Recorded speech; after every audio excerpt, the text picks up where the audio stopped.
Hello, viewers, and welcome to Africa and Beyond Television Network. And this morning, we need to take a look on very important matters. And we are going to start series where we are going to run a show dubbed "Protecting the Legacy and Integrity of Advocate President Nelson Chamisa." So it's very important for us to make sure that we protect our leader, we defend our leader at all costs, because he is the only leader, the only genuine leader which we have. Let us go back to 2014 when Tendai Biti had already sold out the 2013 elections.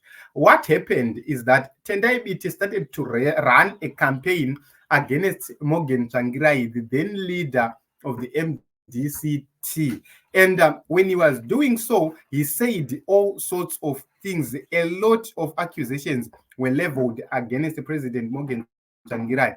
The same accusations are now being laid onto President Advocate Nelson Chamisa. What changed? Why is it that they are using the same modus operandi? Let us hear what Tendai Biti had to say during that particular moment. We restate our commitment to a depersonalized struggle. One of the challenges of our current party is that it has been personalized and privatized. Even the name of the party is someone's surname. Even the party symbol is someone's handsome face. We cannot accept it. We cannot accept it. So we have come here to make our commitment and our restatement to the original values of the party, the values of social democracy. I would like to acknowledge the Secretary of Bulawayo Province, Honorable Regimoyo.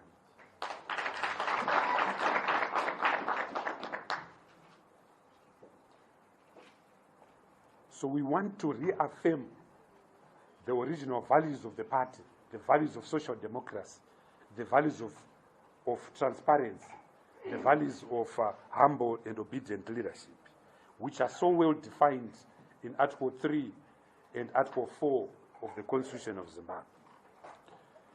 We have also come to the resolution that the dear leader, Comrade Morgan Tsvangirai, can no longer be considered as a Democrat or a comrade in this struggle, is clearly unsuitable and has disqualified himself as a fit and proper patriot with the legitimacy, credibility, ability, decency, or honesty of leading and executing the democratic struggle in Zimbabwe.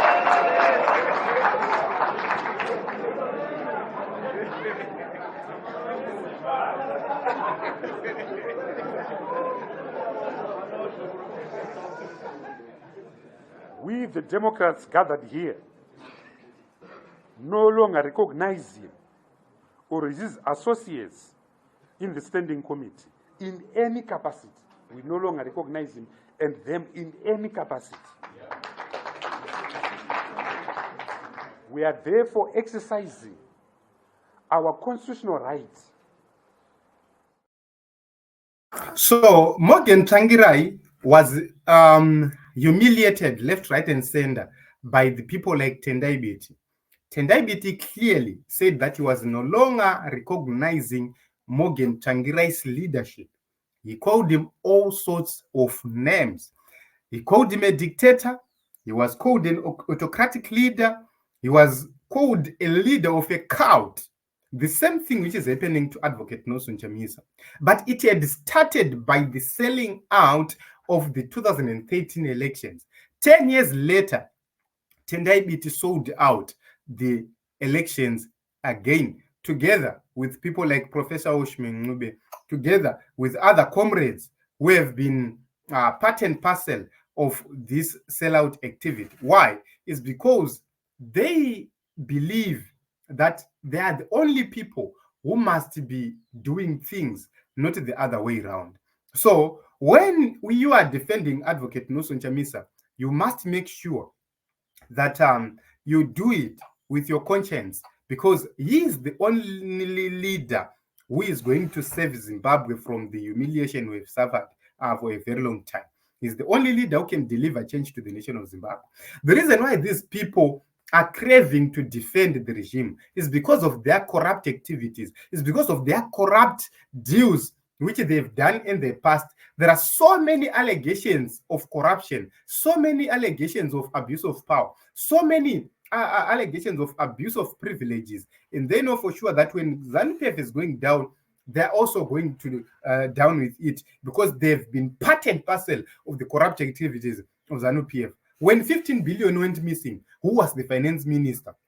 All those issues are very important. And when that issue is going to be digged up, because there is evidence enough.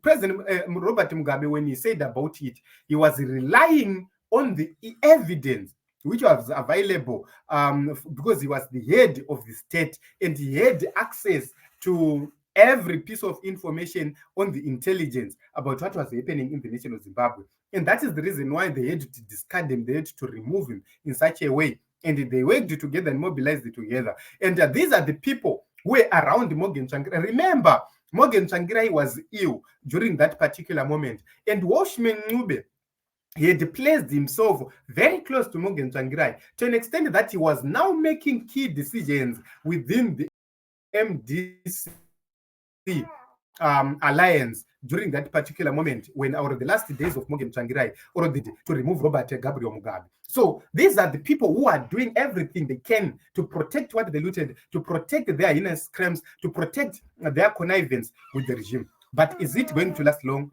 I doubt. So we are going to vigilantly watch and look. These are people who are complicit to corruption, to mass murders, to all the evil shenanigans which have been happening in the nation of Zimbabwe. Let us remain resolute and let us continue to support